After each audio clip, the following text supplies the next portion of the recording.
Jejak kolonial dalam retaknya identitas Jawa dan Islam. Oleh Nazarudin. Pendahuluan. Kita sering mendengar istilah santri dan abangan sebagai dua kubu yang berbeda di tengah masyarakat Jawa. Yang satu identik dengan Islam yang normatif, yang lain lekat dengan budaya dan tradisi lokal. Polarisasi ini seolah terjadi secara alamiah.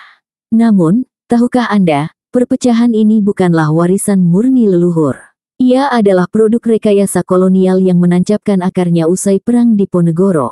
Sebelum prahara itu, Mataram di bawah Sultan Agung berhasil merumuskan sebuah sintesis unik yang oleh sejarawan M.C. Wycliffe disebut sintesis mistik. Dalam kerangka ini, Islam tidak hadir untuk menafikan budaya Jawa, melainkan memperkaya dan menyatu dengannya.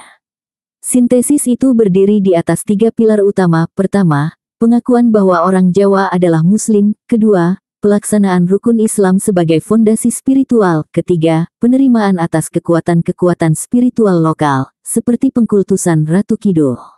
Bahkan dalam kitab Usul Biyah, Nabi Muhammad digambarkan memakai mahkota emas Majapahit, sebuah simbol integrasi otoritas Islam dengan legitimasi politik Jawa.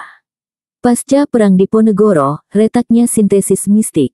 Namun, harmoni itu mulai retak setelah Perang Jawa tahun 1825 sampai tahun 1830 yang dipimpin Pangeran Diponegoro.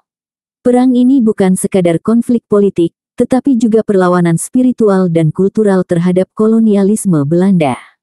Dari kajian pemerintah kolonial Belanda melalui Institute for Talenvolkenkunde yang didirikan tahun 1831 di Surakarta, berdasarkan laporan-laporan dari pasukan Belanda, dianalisis bahwa kekuatan utama yang menggerakkan rakyat dalam perlawanan tersebut adalah semangat Islam. Belanda pun segera menyadari bahaya laten ini.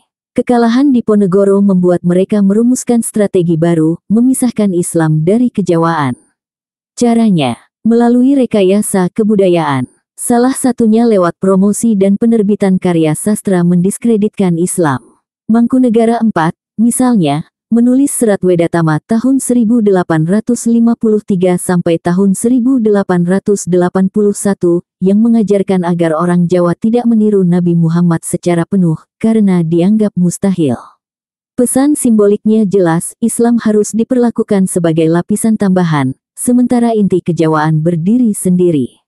Lebih jauh lagi, lahirlah teks-teks yang oleh Wycliffe disebut Sastra Olok-Olok Islam, Babat Kediri, Serat Darmogandul, dan Suluk Gatoloko. 3 karya ini menggambarkan Islam sebagai agama asing yang merusak tatanan Jawa.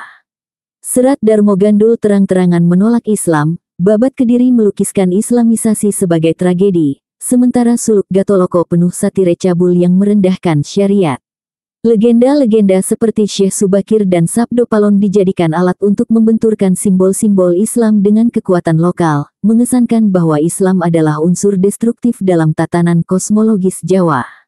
Strategi kebudayaan ini diperkuat dengan misi kristenisasi yang sistematis, terutama di kalangan bangsawan. Sejak itu, menjadi Jawa tidak lagi otomatis berarti menjadi Islam. Identitas kejawaan diupayakan untuk otonom, dipisahkan dari akar Islamnya. Lahirnya polarisasi santri, abangan.